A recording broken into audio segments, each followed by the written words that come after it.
pertanyaan. Yang pertama, bagaimana caranya meluluhkan hati orang tua agar mau percaya akan adanya habaib?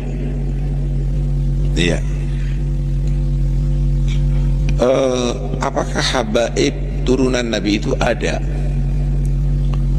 Dulu orang itu mencari cacatnya Nabi. Orang-orang musyrik itu nggak ada. Kalau dikatakan Nabi itu gila, Nabi itu paling berakalnya orang Arab saat itu. Bodoh, Nabi paling alimnya orang saat itu. Nabi itu dungu, paling cerdasnya orang. Nabi itu khianat, paling amanatnya orang. Nggak dapat. Oh, tukang sihir, nggak mungkin. Oh, kena sihir, nggak mungkin. Cari, ada yang nyeletuk. Oh, al-abtar, orang yang nggak punya turunan.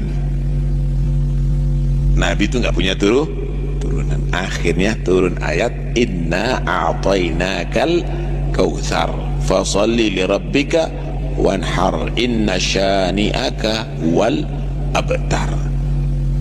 Inna a'tainakal kautsar, sesungguhnya aku Allah memberikan kepada kamu Muhammad al-kautsar. Ada mengartikan al-kautsar adalah kebaikan yang sangat banyak, al-khairul katsir.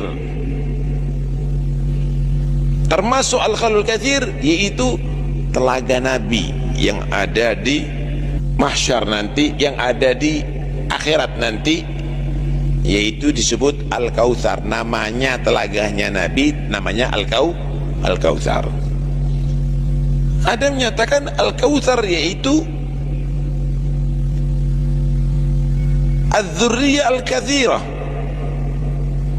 turunan yang banyak. Aku berikan kepada kamu Muhammad bisa turunan yang banyak, bisa telaga Kautsar, bisa kebaikan yang banyak.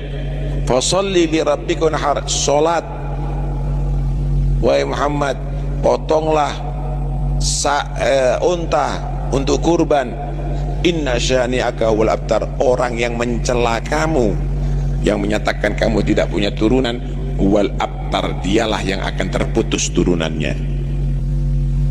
Keliru sekali kalau ada orang menyatakan Nabi nggak punya turunan. Itu sama dengan orang mencela Rasulullah. Dalam Al-Quran dikatakan al-abtar. Bahkan Nabi Sallallahu Alaihi Wasallam menyatakan kullu nasabin wa sababin munqati'un yaumal qiyamah illa nasabi wa sababi. Semua nasab itu terputus dari kiamat, nggak ada hubungan. Semua sabab terputus dari kiamat, nggak ada hubungan kecuali nasabku dan sababku, kecuali nasabi wa sababi. Naam. Karena itu habaib itu apakah ada? Kalau habaib yang diartikan itu adalah turunan Nabi, maka itu adalah memang benar ada. Cuma memang ada julukannya macam-macam. Dulu itu mereka itu disebut imam Ali Zainal Abidin, Imam Ja'far As-Shadiq, Imam Musa Al-Kadhim, Imam Ali Al-Uradi, imam.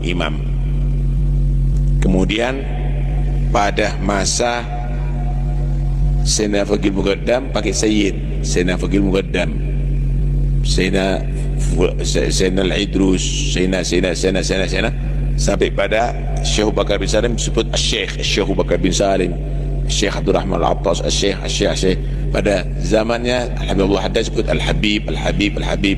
Ada yang ditulis Sayyidina Hasan disebut Asy-Syarif. Itu istilah. Dalam ayat yang lain juga Allah berfirman, qul la as'alukum alaihi ajran illa al-mawaddata fil qurba. Katakan aku tidak meminta bayaran dalam misi risalah dan nubuat ini wahai Muhammad kepada umatmu, kecuali kamu membalas cinta kepada kerabat.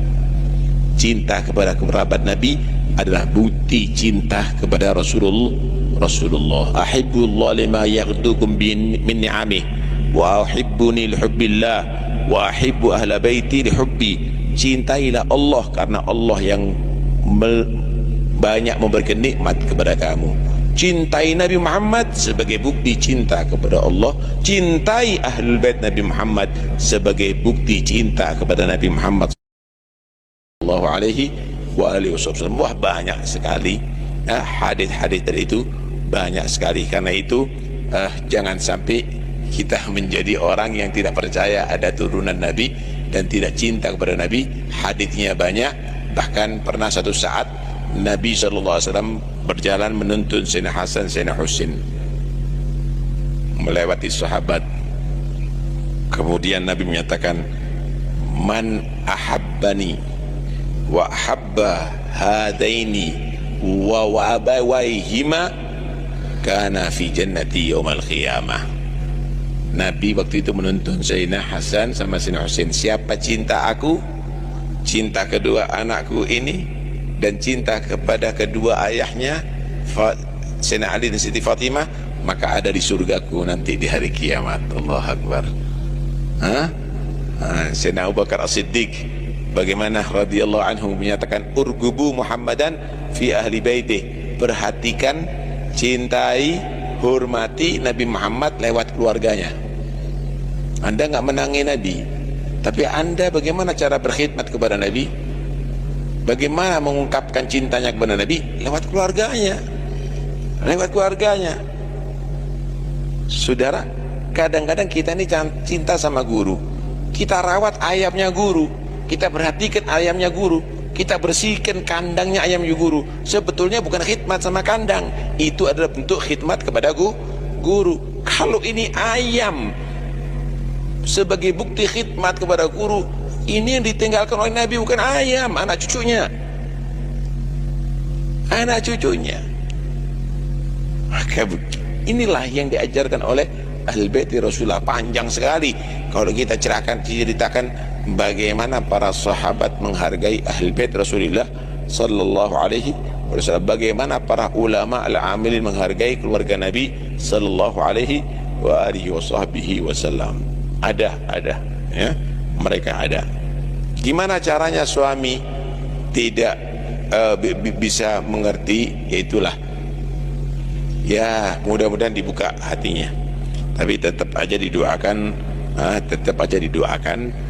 bahwa Ahlul Bait itu ada, didoakan hati suaminya terbuka, mudah-mudahan insyaallah menjadi pecinta Ahlul Bait. Tapi secara garis besar thariqahnya Ahlul Bait adalah tidak boleh mencari muhibbin, tapi kita harus bermuamalah kepada manusia dengan baik walaupun kepada mubughidin, orang benci kepada kita. Allah Ibu Gubernur, insya Allah Jawa Timur aman makmur, seperti kayak zaman Sabak, sinten ratu ini, kerajaan Sabak nih, sinten itu. Pembiayaan lu Sabak itu sama Bilqis di pancing-pancing angeleran. Hadirin hadirat rahmatullah, dalam langsung matur begitu pentingnya penguatan pendidikan pesantren. Saya kebetulan nggih tiang sekolahan, nggih tiang pesantren, merasakan dua-duanya. Yang benar-benar mewarnai kepribadian kami, membentuk kami, itu ya pendidikan pesantren itu. Ada sedikit banyak perbedaan antara pendidik, wadah yang kelewatan. Ketua DPR Jawa Timur, Yun Sewu, kok lali konco dewe ini. Terus ada Ketua PTNO Gerahadi, yang Pak Jazuli. Pulau Wangsul Malih, Bapak Ibu Rahmatullah, KPM pesantren satu bersanad. Yang kalau pendidikan agama di luar pesantren bisa bersanad, bisa tidak. Kalau pesantren NU mesti bersanad, karena punya rumus man ta'allama biduni syaikhin fasyaitanu syaikhu. Siapa yang ngaji tanpa guru, gurunya setan. Maka kiai pondok nggak berani ngajar sebelum berguru. Apa yang diajarkan mesti kitab yang pernah diguruk nih, dan terus begitu. Makanya ngaji ke kiai pesantren jamin bersanad sampai Rasulullah Sallallahu Alaihi Wasallam. Sementara di luar tradisi NU, kadang cukup baca Google, kadang cukup baca majalah, lalu disampaikan. Nah, sudah diedit apa belum ya nggak tahu. Namanya Google juga. Yang menulis itu amanah apa nggak tahu. Yang menulis itu rajin bangun malam apa enggak, ya nggak tahu. Namanya Google juga. Maskuk fih dalam hal sihhatus sanad. Kalau pendidikan di luar pesantren. Yang kedua, Bapak Ibu rahimakumullah, kitabnya asli. Maaf, Mbah Fakih Mas Kumambang menulis kitab An-Nusus Al-Islamiyah yang ditakrid oleh Mbah Maimun, ditakrid oleh Mbah Aziz Masuri, ditakrid juga oleh Syekh Ulwan Al-Hasani, Australia. Pada halaman 12 menuturkan bahwa pendiri Wahabi itu berguru kepada Jeffrey Hamper. Dia jasus Al-Mustakmiratil Britania, intelijen mata-mata dari kerajaan Inggris, beragama Yahudi.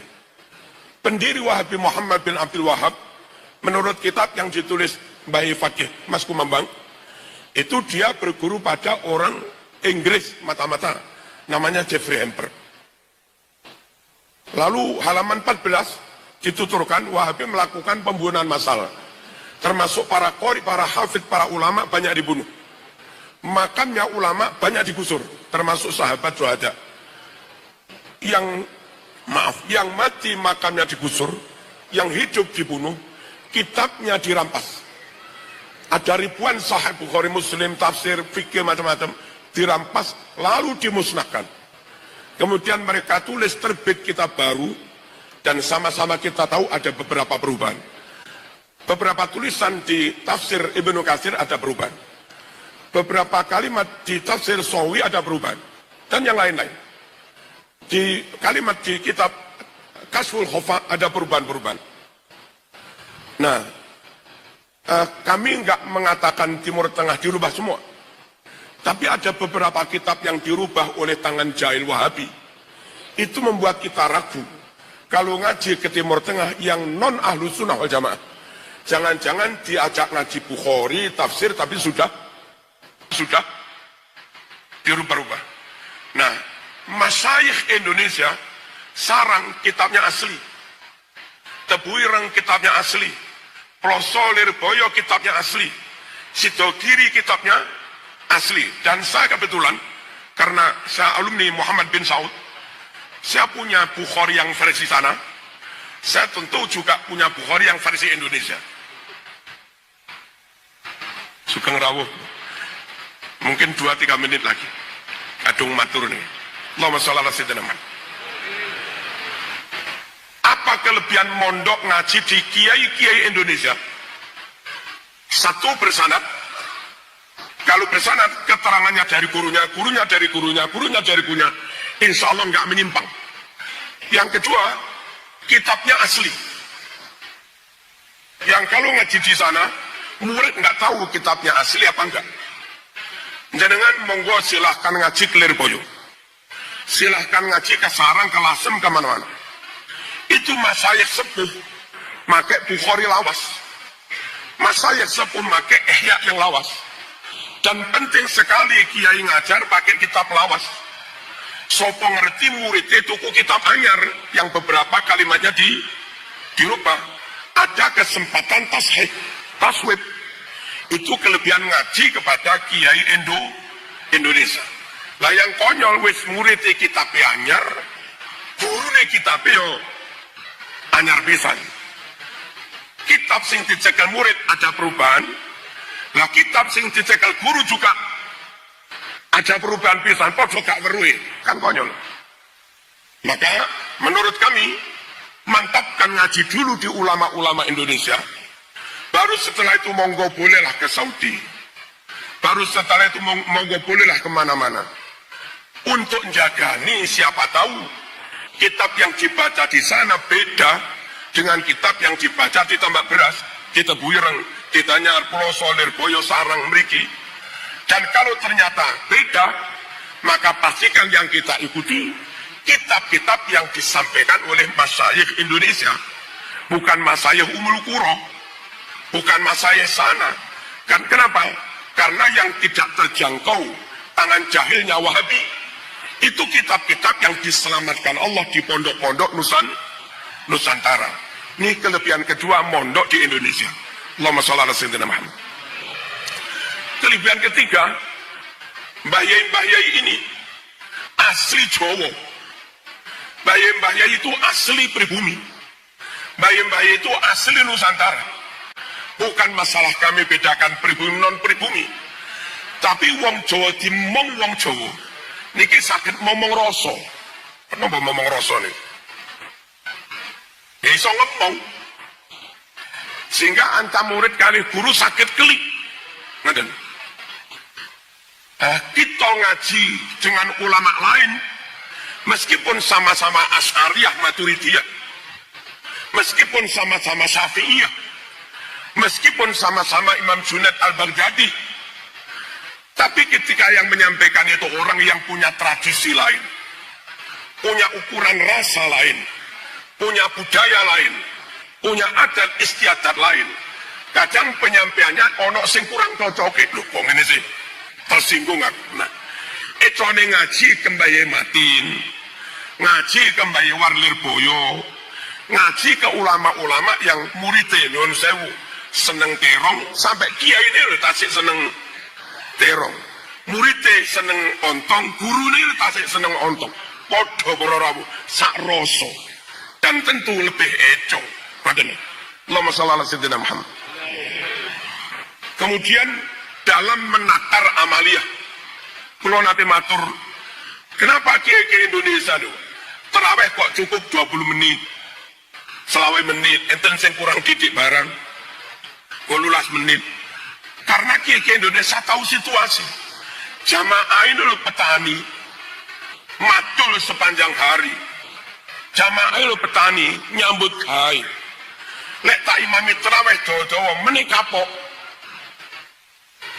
Besok nggak mau terawih.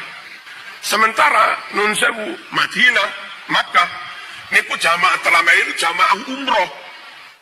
Yang pergi sana nawa itu ibadah, gak nyambut gawe.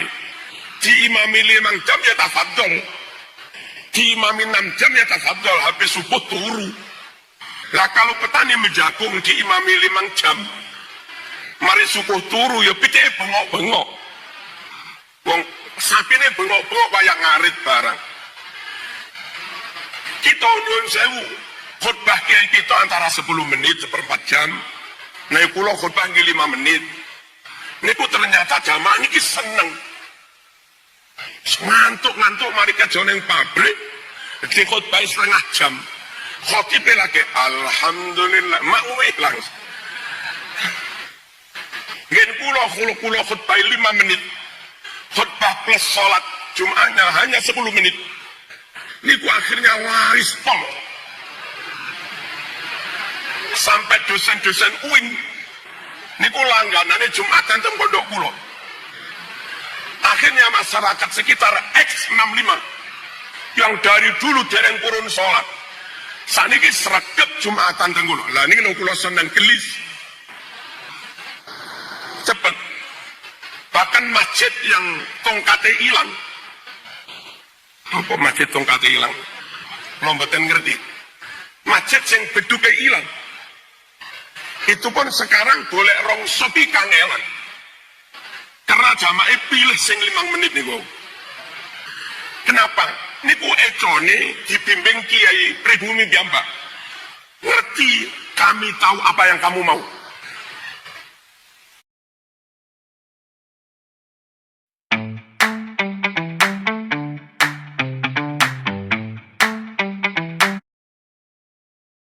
Sakit ngomong masyarakatipun. Hadirin rahimakumullah. Lalu kados bapak kula misalnya, alumni Mojosari. Bapak niku kitab Bajuri dimaknai. Kula tasih enggak ada. Ibna ini dimaknai. Padahal aslinya enggak dimaknai lho sakit. Napa? Niki riwayat Marzuki, niki sanad Marzuki. Guruku lek maca ngene iki ya tak tulis ngene. Guru pembian maringi keterangan ngene ya tak lek ngene, ditulis pinggir.